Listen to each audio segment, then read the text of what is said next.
Está no ar o podcast Oncoponto, com informações relevantes sobre oncologia. Realização Grupo Sonhe. Olá, sejam bem-vindos ao podcast Oncoponto. Esse episódio, eles falará sobre câncer de mama. E eu tenho o prazer de ter aqui comigo doutora Suzana Ramalho, doutor Igor Mantovani, oncologistas do Grupo Sonhe e do CAISM Unicamp. Doutora Suzana, seja bem-vinda. Obrigada, Rê, eu que agradeço. Obrigada, doutor Igor, por estar aqui conosco. Rê, muito obrigado pelo convite, prazer estar aqui com a Su e com todos que nos ouvem. Que ótimo, gente. Vamos falar sobre câncer de mama de uma maneira mais light, mais tranquila e passando para as mulheres que estão nos ouvindo informações que sejam relevantes. E eu gostaria de começar perguntando, Suzana, o que é câncer de mama? Então, câncer de mama é um tipo de tumor que é uma proliferação anormal, né? Então, todas as nossas células, elas proliferam, né? Elas têm que se recompor. E as células da glândula mamária, elas podem começar a se proliferar de uma maneira desorganizada e não controlada. E isso vai aumentando, isso gera um tumor. Então, o tumor de mama, ele se origina na glândula mamária. Tá? Normalmente no ducto ou no lóbulo da glândula mamária, né? E ele tende a ter algumas origens que lembram mais algumas células que a gente chama basais da glândula mamária e outras células que são do lúmen da glândula mamária. Mas lembrar que é uma célula da glândula mamária que começa a proliferar, a crescer de uma maneira não controlada. Isso é um câncer de mama. E falando de câncer de mama, a gente tem percebido cada vez mais uma incidência aumentando. Doutor Igor, poderia falar um pouquinho sobre a incidência do câncer de mama e qual a relação do câncer de mama com a idade? Rê, o câncer de mama é o principal câncer da população feminina. E isso é não só no Brasil, mas no mundo, né? O Instituto Nacional do Câncer trouxe pra gente ali, posicionando o câncer da mama na primeira posição de cânceres mais incidentes no Brasil para o próximo triênio. Salvo engano, 75, 76 mil novos casos previstos, né? Então, representa o principal câncer da mulher. Existem outros importantes, mas sem sombra de dúvidas o câncer de mama é o principal câncer a chamar a atenção das mulheres para a rotina de saúde. De fato, apesar da gente ter diagnósticos em meninas muitas vezes, mas de fato todo câncer tem uma questão relacionada ao envelhecimento. A Suzana bem trouxe aqui, né? Nós estamos com células o tempo todo se proliferando, crescendo, e ao passo em que a gente envelhece, a gente se expõe a fatores, o nosso corpo envelhece, as nossas células envelhecem e a gente pode desenvolver tumores diversos. Então, é mais esperado que qualquer câncer surja ao longo do decorrer do tempo da idade. Entretanto, existem fatores que podem trazer isso para uma idade mais precoce. Fatores genéticos, estilo de vida, entre outros. Mas, em geral, a população que vai envelhecendo está sob maior risco, falando de um risco populacional, de desenvolver qualquer câncer. E não é diferente para o câncer da mama. Entendi. E a expectativa de vida no Brasil, ela aumentou, né? As pessoas estão vivendo mais. E a consequência, elas vivem mais como elas vivem. Com qualidade, né? Como elas se cuidam, como elas cuidam do seu corpo. E aí eu queria falar um pouquinho sobre prevenção, Suzana. Existe uma maneira de se prevenir o câncer de mama? E o que seria essa prevenção? Existem maneiras de prevenção, é o que a gente chama que são modificações de estilo de vida. Né? Então, sim, elas podem diminuir o risco de desenvolver um câncer de mama. Né? Então, as mais estudadas são modificação de diminuição de peso, atividade física, pode chegar a diminuir 30% o risco de desenvolver o câncer de mama. Algumas outras medidas, como, que é bem pouco falado, mas limitar a ingesta de álcool. Então, a ingesta de álcool tem uma associação com câncer de mama. Cigarro tem uma associação com vários cânceres, mas não com de mama. Com de mama, um dos hábitos piores é a ingesta alcoólica aumentada. Né? Existem alguns fatores genéticos, e aí se tem que fazer investigações na família, porque aí podem ser indicadas medidas preventivas. Existem alguns outros fatores associados a menor risco. Né? Então, a amamentação é um fator associado a menor risco, não são garantias, né? Como eu falei, são estratégias de diminuição de risco, de prevenções. Tá? E normalmente a paciente que teve gravidez, muito maior número de gestações e gestações em idade mais precoce tendem a ser o que a gente chama de fatores protetores. De novo, isso longe de ser 100%, né? E longe de poder ser recomendações diretas, né? As principais recomendações são atividade física, diminuição da obesidade e diminuição da ingesta de álcool. Perfeito, Suzana. A gente está falando de prevenção do câncer de mama. E, Igor, quando a gente fala sobre genética do câncer de mama, né? Antigamente existia aquela coisa, todo mundo tem câncer de mama, a filha vai ter, alguma coisa nesse sentido. Mas esse número não é bem esse, né? Não é, não é tão grande assim. Poderia falar um pouquinho de qual o percentual das mulheres com câncer de mama que tem fatores genéticos para tê-lo? Felizmente não é um número alto, né, Su e Renata, né? A gente... muito se fala sobre isso, né? Quando a gente recebe uma paciente no consultório, fala, nossa, eu estou com câncer de mama, minha filha vai ter, né? As pessoas da minha família podem ter. Então, a resposta é, sim, existe um risco genético e o percentual de câncer relacionado a essa hereditariedade é da ordem de 15%. Tá? Em algumas literaturas até um pouquinho menos. Então, a maioria dos cânceres não são genéticos. A maioria dos cânceres estão relacionados a estilo de vida, né? A questão de hábitos, a todas essas questões que a Suzana colocou pra gente. Ou ao próprio envelhecimento. Ao próprio envelhecimento. Vão ter pessoas atletas que não fumam, não bebem, que tiveram 2, 3 filhos em idade ideal, amamentaram e que vão ter câncer. Né? O envelhecimento é um fator por si só e o fato de ser mulher, né, ter a mama. Os homens podem ter câncer de mama também, um percentual muito pequeno, mas é um fator de risco por si só. A genética responde por um percentual pequeno, né? E daí quando que a gente vai suspeitar de aspectos genéticos? Quando a gente tem múltiplos casos na família, quando a gente tem casos de bilateralidade, o câncer nas duas mamas, quando a gente tem alguns subtipos de cânceres mais agressivos, né? E especialmente em idades mais jovens. Então, quando você recebe uma menina de 25, 30 anos no consultório... acende um alerta. Acende um alerta, ela por si só vai receber um exame genético, independente da história familiar dela. Então, isso é importante. Isso caberia em um outro podcast, hein, doutor Igor? Total.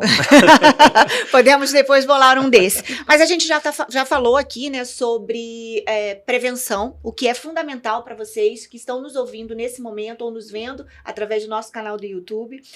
Mas agora eu gostaria de falar de um tema que é extremamente polêmico, que é o diagnóstico. Durante muito tempo teve uma campanha do CITOC, né, de você tocar o seu corpo. Eu acho que a mulher tem que realmente conhecer o seu corpo e qualquer alteração é um sinal de alerta para ela ir ao seu médico. Mas qual é o exame ideal para que a mulher faça o diagnóstico do câncer de mama numa fase precoce e que ela tenha mais chances de cura? Isso é controverso, em alguns aspectos. Então, o melhor exame de rastreamento, então realmente é um exame, rastreamento significa fazer o exame sem ter nenhum sintoma, como rotina. Vou fazer a minha rotina de exames. Então, o melhor exame que a gente tem para rastreamento é a mamografia. Esse é o exame que realmente diminui quase em 20% a mortalidade de câncer de mama, porque ele consegue detectar uma lesão geralmente na mamografia menor que 1 centímetro. Então, realmente, algo que não está sendo tocado, que a paciente não está sentindo, que o próprio ginecologista no exame de mamas não detecta. Parêntese, o autocuidado, o autoexame, ele é estimulado, como você mesmo falou, Rê, porque a mulher tem que conhecer o seu corpo.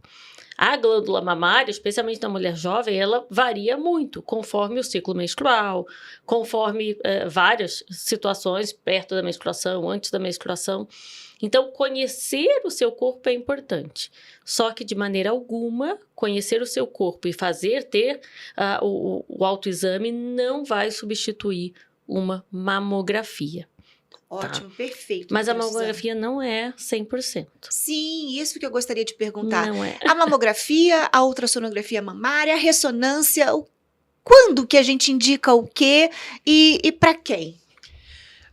Esse ponto que a Su colocou é muito importante, né? Existem mulheres que vêm pra gente frustradas porque fazem a sua mamografia todo ano, certinho, não faltou um ano, passou pandemia, fez tudo que tinha que fazer e fez certinho e de repente tá lá com câncer de mama. Então, existem cânceres que vão surgir a despeito da regularidade da mulher ter feito a sua mamografia. Né? Então, a gente chama de tumores de intervalo, né, Su? Que muitas vezes são tumores que têm um comportamento biológico de crescimento mais rápido e que a gente precisa dizer isso para os nossos pacientes. Não são esses cânceres que a gente quer pegar na mamografia. A gente quer pegar o câncer na mamografia, esse câncer que a Suzana falou, não palpável, esse câncer não percebido ao exame clínico, ao autoexame dessa mulher. A gente quer fazer diagnóstico precoce, né? Então, o objetivo da mamografia, né, não é prevenir, é diagnosticar precocemente lesões que estão ali que não são palpáveis.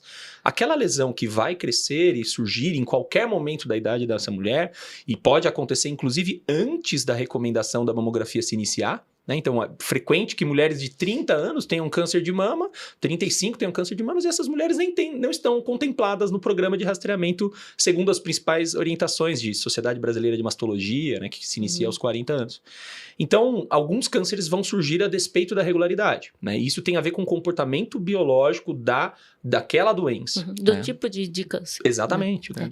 Se a gente contar, entre 20% e 30% dos cânceres de mama tem uma classificação que a gente chama ou triplo negativo ou HER2 positivo. Esses tipos de tumores de mama, eles tendem a escapar de rastreamento, porque eles crescem muito rápido. Triplo negativo é o tumor que a gente faz a análise na imunohistoquímica e não tem receptor, não se alimenta de receptor de estrógeno ou progesterona, então não depende de hormônio. E tem um outro receptor, que é uma oncoproteína que chama HER2 negativo. E esse câncer, ele é mais comum em mulheres mais jovens e é um câncer de crescimento muito rápido. É muito comum, eventualmente, a gente ver uma paciente que tinha um exame normal há 6 meses, 1 ano atrás, e em pouco tempo tem um tumor que cresce rápido, porque é uma característica do tumor. É do próprio tumor, não quer dizer que a mamografia é ruim. Exato. Né? Não que é falhou. do que falhou, não é do próprio tumor. É Sim. inerente do tipo de tumor que essa mulher Maneira tem. que cresce, exato. Agora, E só um adendo, Rê, você comentou de outros exames, né? exato, Ressonância, tem- ultrassom. é uma dúvida pessoal Né? até minha mesmo. A mamografia é um exame barato, é um exame acessível, a gente está num país continental, né? Se a gente for olhar a complexidade de se executar uma mamografia versus a complexidade de se executar um ultrassom, que depende de um médico radiologista estando lá, fazendo um aparelho e tudo mais, e mais ainda, a complexidade de uma ressonância magnética é muito maior e a gente não ia conseguir cobrir a nossa população de interesse, as mulheres acima dos 40 anos, pelo menos, tá? Então, a mamografia é o exame de rastreio, como a Su bem colocou, e os exames de complementação da mamografia, o ultrassom, a ressonância, podem ser usados em situações em que a mamografia talvez perca a sua exatidão, como, por exemplo, na mulher muito mais jovem, num achado que ficou suspeito, e daí a gente vai somar essas modalidades, mas não substituir em termos de rastreamento, né? Então, fazer mais nem sempre é melhor. Fazer uma boa mamografia, às vezes, é melhor do que fazer uma ressonância. Fazer ressonância para mulher que não tem indicação aumenta o número de biópsias indevidas, acha coisa que não deveria achar, né? E às vezes a gente vai gerar um overdiagnosis, né? Um diagnóstico excessivo de coisas que não são importantes para a saúde daquela mulher. Então, nem sempre mais é melhor. Às vezes a questão de regularidade, do exame bem indicado, com profissionais bem treinados para avaliar, com um bom mastologista fazendo o acompanhamento daquele achado mamográfico, ele é muito melhor do que simplesmente fazer mais exame. A gente está aqui com a doutora Suzana e o doutor Igor, eu estou falando sobre câncer de mama e eu gostaria de falar sobre a especialidade que cuida das mamas, né? Porque nosso podcast ele atende diversos lugares do Brasil e eu gostaria de saber de vocês em qual é o médico que as nossas ouvintes que estão aqui com a gente, que estão nos acompanhando, elas devem procurar se elas perceberem alguma alteração na mama ou até mesmo elas foram fazer a mamografia e veio alguma alteração. Qual é a especialidade médica? Bom, primeiro, a especialista pode ser o ginecologista, que a acompanha.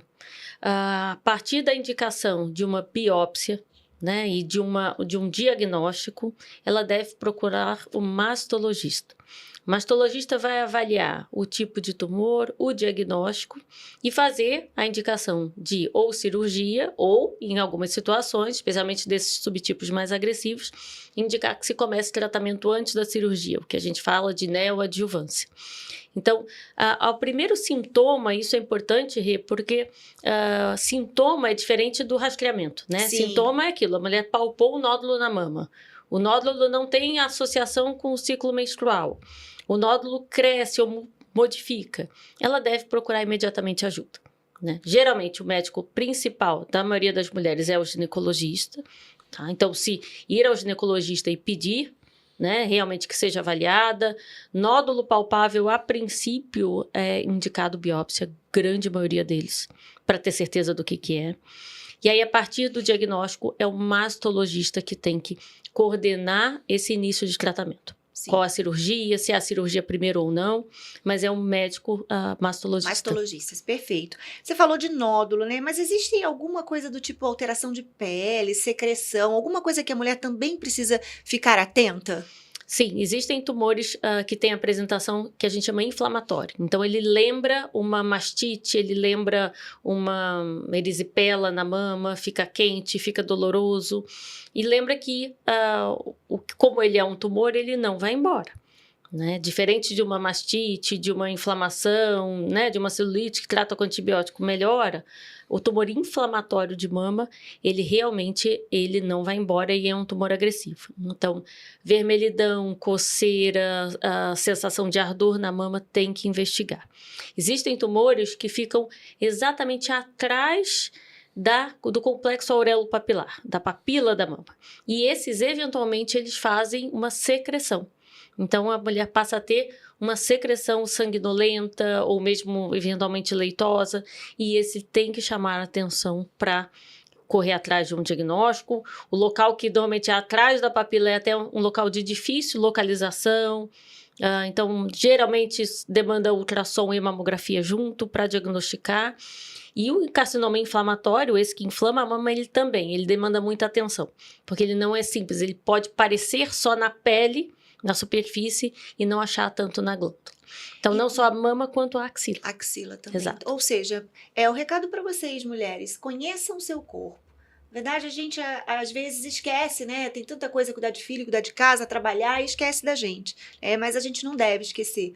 Nem na prevenção do câncer, fazendo atividade física, tendo uma alimentação mais saudável, evitando uma ingestão exacerbada de álcool, como foi citado aqui pela doutora Suzana, assim como no conhecimento das mudanças que ocorreram e na importância de você correr e buscar realmente ou o posto de saúde, se for o caso, ou buscar seu ginecologista, ou o seu mastologista, porque eu acho que isso é importante. E falando dessa forma, né, qual a importância do diagnóstico precoce do câncer de mama, doutor Igor? Renata, todo câncer diagnosticado precocemente é muito mais fácil de ser tratado e combatido, né? Então, quando a gente diagnostica um câncer da mama restrito à mama, né? Então, como a Su bem colocou, o câncer nasce no seio. Se ele não é tratado no momento ideal, adequado, ele pode se desenvolver em outros locais. O local imediato, né, o local mais frequente é o acometimento da axila do mesmo lado daquele seio. Então, seio esquerdo, acometimento da axila esquerda, e daí nós já estamos diante de uma doença um pouco mais avançada, certo? E quando não tratado, a gente vai diagnosticar a doença no seu cenário avançado, propriamente dito, com metástase. A metástase, para o nosso ouvinte, é um pedaço do câncer, células do câncer que nascem na mama e que vão, por exemplo, ao fígado, ao osso, ao pulmão, ao cérebro. E daí nós temos um contexto muito mais desafiador. Então, diagnóstico precoce possibilita que nós, oncologistas, mastologistas, toda a equipe assistencial, trate essa mulher com menos exigência dela mesma. Então, cirurgias menores, tratamentos menos agressivos, talvez nem seja necessário quimioterapia, radioterapias menos agressivas, né? E uma taxa de cura muito maior. Tá? Então, o objetivo de diagnosticar precocemente no rastreio, antes de surgirem sintomas mais dramáticos, como esse que a Suzana colocou, inflamação, descarga, mamilar. Então, sempre tratar no diagnóstico ao rastreamento, isso é um fator favorável para aquele caso, né? Então, quando a mulher vem com uma lesão de milímetros, tratada e operada, restrita à mama, um câncer em estágio 1, a chance de cura é altíssima. Uhum. Com tratamentos menos agressivos, né? Acima de 95%. Exato, Se considera. E não passa nem perto da quimioterapia, não é verdade? Não. Sim, geralmente Exato, não. na maioria das vezes, né? Mulheres, nós precisamos realmente ser empoderadas em vários sentidos, e principalmente com relação à nossa vida, ao nosso corpo e a se cuidar, né? A gente precisa ter um tempo pra gente. Uma vez eu fiz um podcast com 2 pacientes e uma delas falou assim, a mulher não se coloca na agenda. Ela não se cuida, e é uma verdade tão absoluta que eu gosto de trazer isso para a realidade, para outras mulheres também, que são exemplos e é algo positivos. Que até nós, como médicos, né, na hora que a gente faz todo o planejamento de segmento, né, de tratamento, daquele momento mais intenso do tratamento, e depois de acompanhamento, é importante mesmo a gente falar, olha, agora passou normalmente a fase de cirurgia, de quimioterapia, e aí tem normalmente, uma grande maioria dos pacientes de câncer de mama usa medicação, comprimido, né, por pelo menos 5 anos, falar, bom, agora a sua rotina não vai voltar ao normal, porque você vai ter uma demanda diferente que é o seu cuidado. E aí o seu cuidado vai ter que entrar na agenda. Exato. Porque é uma demanda importante para o seu autocuidado, né? Sim, sim. A partir do momento que você já teve o diagnóstico, teve a chance de ter a cura, né? Agora, o que eu posso fazer para aquilo ali não voltar, né? Como que eu posso trabalhar de uma maneira, com um estilo de vida diferenciado para poder eu me cuidar um pouco melhor. E aí arrumar espaço na agenda. Arrumar espaço na agenda. E aí a gente falou então sobre prevenção, sobre diagnóstico precoce, a importância desse diagnóstico precoce. E eu queria trazer um pouquinho também para as nossas ouvintes, um pouco sobre os tratamentos hoje disponíveis, né? Antigamente o câncer era primeiro generalista, né? Hoje, vocês falaram aqui, existe nome, sobrenome, CEP e todos os detalhes. Nem todo câncer de mama realmente é igual, existem vários tipos, assim como os tratamentos também, né? Então, quais são os tratamentos hoje disponíveis para o câncer de mama? Bom, então existem as cirurgias que têm estado cada vez mais cuidadosas com a parte de ser o máximo possível conservadora. Quando elas não são conservadoras, elas têm geralmente já uma proposta oncoplástica, então as cirurgias podem ser mais adequadas para a paciente, para que não tenha nenhum desfecho estético que seja detrimento para ela, para a sua qualidade de vida, para a sua vida sexual. E normalmente também menos avaliações axilares grandes e normalmente uma possibilidade de ter menos desfecho com edema do braço. Então, isso do ponto de vista cirúrgico. Do ponto de vista radioterápico, a gente já tem hoje em dia tratamentos mais curtos de radioterapia. Está entrando um padrão de em torno de 3 semanas, 15 sessões de tratamento de radioterapia, algo que alguns anos atrás era impensável, eram sempre em torno de 30, então isso tem melhorado. Existem alguns estudos com até 5 sessões só de radioterapia, não é o padrão hoje, mas é também uma possibilidade no futuro. Então, cirurgia e radioterapia conseguiram melhorar alguns aspectos interessantes, né? O nosso oncológico, mais ainda. E quando a gente fala de medicamento, doutor Igor, o que você tem para falar para os nossos ouvintes sobre os tipos de medicamentos hoje? Hoje o leque é muito maior, né? Hoje você... Isso dá outro podcast. Dá outro podcast, mas é um leque muito maior, né? Hoje a gente tem várias alternativas, é isso mesmo? Sim, eu acho que é importante dizer para o nosso paciente, para nosso ouvinte, né, que nem todo câncer vai ser tratado com o mesmo medicamento. Quando a gente está, às vezes, em locais em que a gente tem uma sala de espera, daí as mulheres às vezes conversam, eu tomo tal medicamento, poxa, mas eu não tomo. A primeira pergunta da consulta é, por que eu não estou tomando remédio por 5 anos? Então, muito importante, mulher conversa. Conversa. E tem bastante que conversar. Eu acho que é importante trocar informações, mas não fazer paralelos, né? Porque são identidades diferentes. Você falou nome, sobrenome, endereço, CEP, são diferentes. Então, uma vez que a gente esteja diante de cânceres distintos, os tratamentos vão ser personalizados. Então, não só a cirurgia, a rádio, como você falou, mas vão ter pacientes que vão poder utilizar somente tratamentos relacionados a bloqueio hormonal, né? Então, geralmente são os comprimidos, o clássico, tamoxifeno, inibidor de aromatase, são medicamentos muito inseridos na nossa prática. Algumas mulheres vão precisar de quimioterapia, e daí é importante dizer, né, que as quimioterapias convencionais do câncer da mama, elas contemplam a famosa quimioterapia vermelha, né? Então, na maioria das vezes, quando a gente precisa da quimioterapia, a gente vai conversar sobre o uso da quimioterapia vermelha, que é um quimioterápico antigo, mas muito bom, trouxe ganhos importantes para as mulheres, né? É importante dizer que todos os demais quimioterápicos são clarinhos, são branquinhos, então só existe uma vermelha, né? Então, às vezes, eu não vou tomar vermelha, enfim, cada caso vai ser definido conforme o tamanho do câncer, o tipo do câncer, e existem ferramentas genéticas chegando para dizer quem são as mulheres que precisam ou não de químio, né? Então, hoje Isso a gente tem tecnologia para entender que um tumor que outrora era perigoso, ele é geneticamente bobinho, e que talvez a gente não precise da químio, né? E mais ainda, a chegada de terapias biológicas, como a imunoterapia no cenário de alguns cânceres. E eu acho que a Suzana trouxe, né, um pouquinho sobre a proteína HER2, né, que é uma oncoproteína relacionada a crescimento, a capacidade de metástase. E do final dos anos 80, a gente aprendeu a descobrir ela, então antes ela não existia no nosso conhecimento. E dos anos 2000 para cá, isso deu até filme, né, Su? Mudou a história de mulheres, né? Tanto no cenário da doença curativa, como no cenário da doença avançada. Sim. Então, hoje a gente tem tratamentos voltados para a proteína HER2, seja ela em alta expressão ou expressão baixa, que trazem ganhos substanciais no contexto de tratamento de câncer localizado e metastático, fazendo com que essas mulheres vivam mais, né? Então, personalizar o tratamento é mandatório. Quem faz isso acaba sendo o oncologista, né? E com os dados todos que a gente trouxe, genética, testes de ferramentas genômicas, tamanho tumoral e questões biológicas específicas de cada tumor. Existe também hoje indicação de imunoterapia para pacientes com câncer de mama? Existe.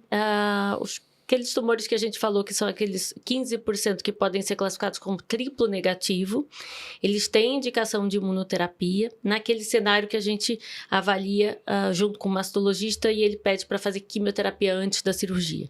Então, a imunoterapia é dado para os tumores triplo negativos antes da cirurgia, junto com a químio, e aí depois é operado. E existe um cenário de tumores triplo negativos que são mais avançados, que em torno de 30% a 40%, dependendo da avaliação de biomarcador, também podem responder à imunoterapia.